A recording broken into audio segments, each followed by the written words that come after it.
In this Lion Legend feature, we're catching up with a two-time All-American, a three-time All-Gulf South Conference selection. He was a member of the UNA football program from 2002 to 2005. As a senior, he won the Wimington Trophy Award as the top center in NCAA Division II college football. Welcome, our next Lion Legend, a Hall of Famer, Lance Ancar. Lance, how are you doing today? Oh, I'm doing great, man. Thanks for having me, and Roar Lions out there to all the fans. Roar Lions, it's great to catch up with you. And let's open up, give UNA fans an update on just where you're at today.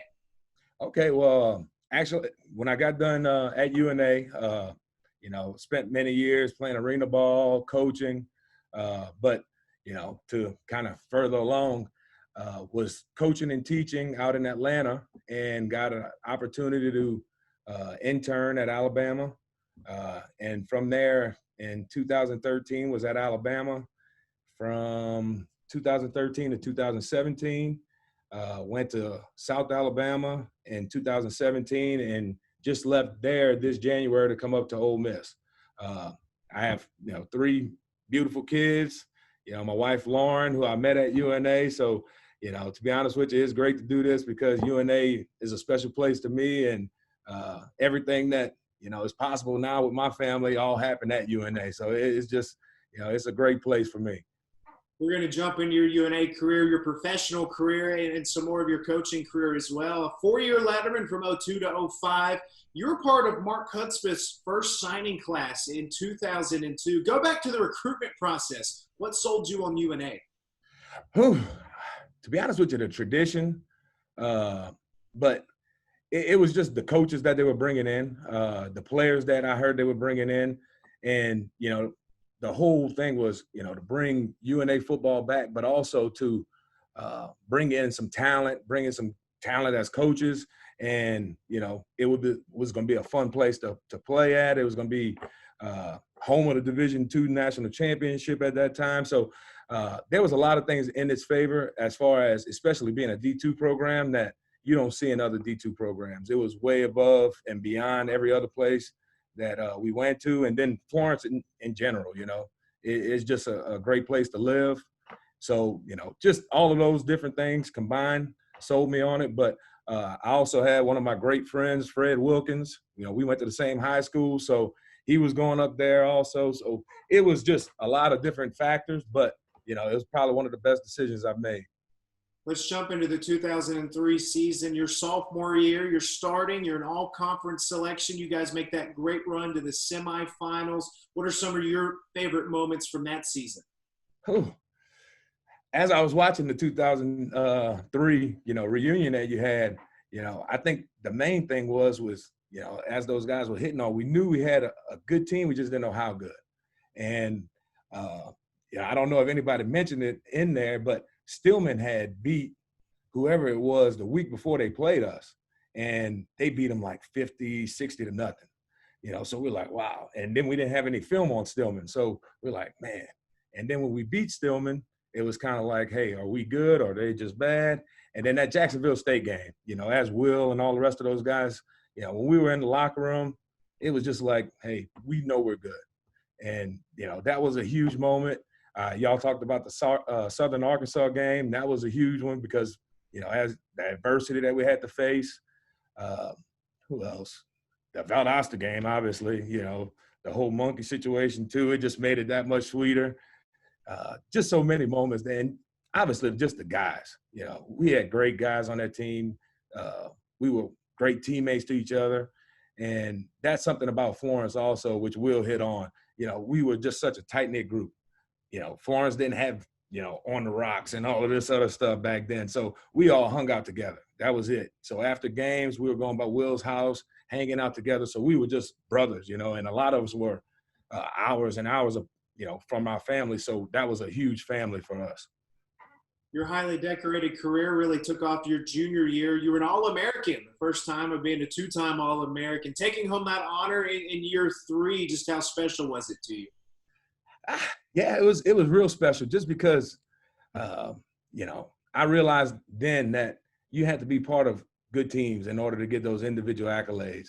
And the way that the guys supported me and, the way that they trusted me and, it just made all of the other accolades, that much sweeter because it was a team effort, and I'm a firm believer in that you don't get individual accolades unless the team is good. And, it was sweet, just because the hard work paid off, but also just because, we knew that it was built from within. And, I have the greatest teammates in the world.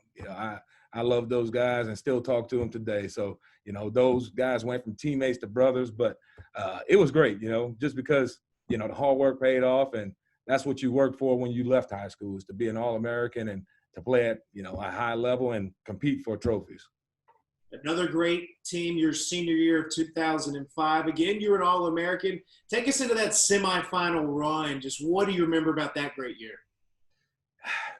The main thing was we got to compete against teams that beat us.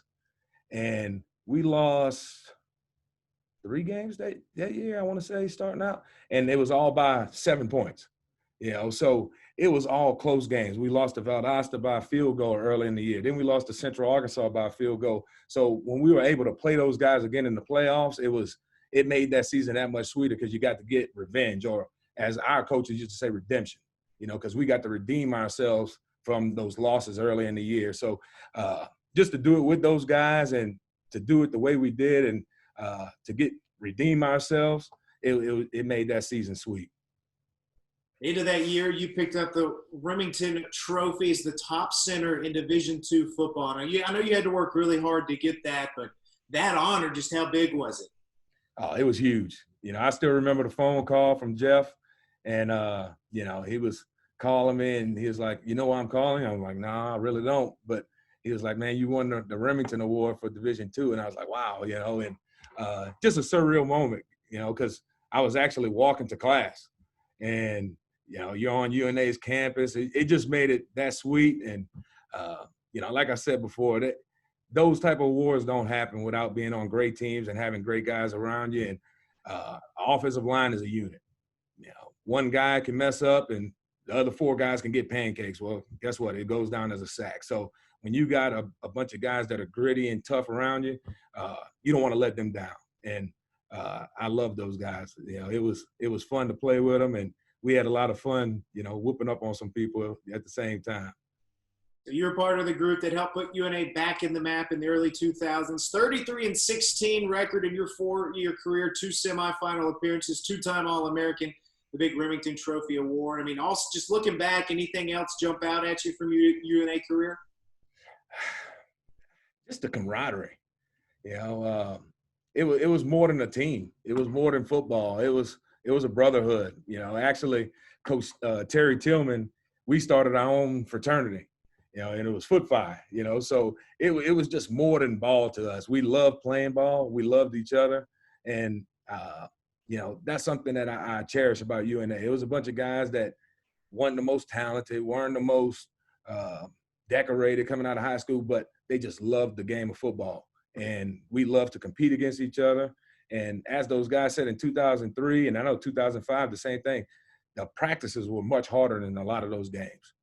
We just competed against each other. We hated to lose, and we made each other better. It was iron sharpening iron. All right, let's jump into your post-UNA career. And football did not end for you in 2005. You had a great arena football career as well. Take us through some of the highs of that. Well, actually, you want to play at the highest level. And that's what my dream was. But, when you're 5'11 and a half, which I found out for pro day, you always say you're 6'1", but when you're 5'11 and a half, you're not going to get many shots. And just the fact that I was able to play ball after college was a blessing. But I started off in Frisco, Texas, and I think it was called the IFL, the Intense Football League. And then from there, I went to Huntsville. And those were some of the best years of playing ball, because I was pretty much injury-free. You were playing with just another group of great guys. We won the Arena Football Championship that year. So, it was just fun to keep on playing, but also you knew that it was going to come to an end. And after that year, I played with the Vipers 2 more years, and then got into coaching during the fall. And went from there to New Orleans for a little while and got traded to the Georgia Force and stayed there for 2 years. But I always knew I wanted to coach afterwards. So the whole time that I was playing, I was lining up what I was going to do after playing ball. And every fall I was coaching, every spring I was playing. I want to jump to the championship you won with the Alabama Vipers. Brian Neese, a good friend of UNA Athletics, a broadcaster for us. He was the voice of the Vipers that year. You guys go out to Spokane, Washington, win the championship in 2008. He says it was a huge crowd. You guys won in overtime on a 2-point conversion. Take us back to the excitement of that championship. Oh, man. Yeah, it was something. I got hurt halfway through the season. And, I tore my knee. And, I wasn't able to be a part of it. But that just goes to show you, I started the first 10 games. But, just the same as UNA, just a great group of guys that had each other's back, and it was the next man up. But that game in Spokane was awesome. It was standing room only. I want to say it was about 10 to 12,000 fans. Spokane, Washington, they don't have anything to do, so they love their shot football. And to beat them the way that we did, going for 2, championship game, all of the marbles on this one play and, pulling it off, it was just a great feeling. Now in the strength and conditioning staff at Ole Miss. What's it been like going from player now to coach, now to strength and conditioning coach at the SEC level? It's not a hard transition. You still have a lot of player in you. And I think with strength and conditioning, you can have a little bit more player in you because the guys want that excitement. They want that intensity. They want that fire from their strength coaches. So you can be a little bit more on the opposite end of the spectrum where you don't have to be as politically correct. You don't have to kind of hold your tongue. And the guys love you because you're with them all the time. The strength coaches are with the football players more than any other coach, more than any other person on this whole campus. And the influence that we have. And that's something that, I know for sure that when I die, God's going to look me in the eyes and he's not going to care about championships. He's not going to care about NFL. He's not going to care about any of that. He's going to care about the men that you help mold and the people that they become. And I think the strength and conditioning field, you have the biggest impact on these athletes. Last thing for you, back in May, you were named to the 31st class inducted in the UNA Athletic Hall of Fame coming up this fall. How big of an honor was that for you when you received that phone call? What was the feeling? Oh, awesome. To be honest with you, I think that's the only word that you can kind of explain it. It was one of those things that you work your tail off for, and to finally see it and to finally get the phone call and know that you're getting inducted into the Hall of Fame, that's what it was all for. All of those 2-a-days. And actually, when I was playing, they had 3-a-days. We didn't have the NCAA rule. You can go back to back with it. So all of those moments where you're dead in the locker rooms and it's hot, that's what it's all for. And to see all of the hard work pay off, and that mentality has carried me throughout my whole life. So it was definitely a heck of an honor and a heck of a phone call. And I appreciate UNA so much for everything that they've done for me. But it just goes to show you that the hard work is going to pay off as long as you're putting it in. And one of my favorite Bible verses is Proverbs 14:23. And it says, all hard work brings profit, but mere talk leads only to poverty. So as long as you're working, as long as you're doing something, it's going to pay off. I don't know when, I don't know where, but it's going to pay off. And it was great to have that payoff, come this year. It's all certainly paid off for you, Lance. Outstanding career at UNA, a great career as well as a strength and conditioning coach. Thanks for going down memory lane with us. Oh, ain't no problem. And can I say one thing? For everybody, go check out my buddy Fred Wilkins' book. It's awesome. He had a stroke and he talks about, what he had to do to overcome it. And I know, UNA fans out there, they all know Fred. He's living in the Shoals area. So, go check out that book. I'm telling you, I'm reading it right now. And it's one of those books, even for somebody like me that doesn't really like to read, I can't even put it down. So, I encourage everybody to go check it out. We'll be sure and check it out. Thanks, Lance. Yes, sir. Appreciate y'all.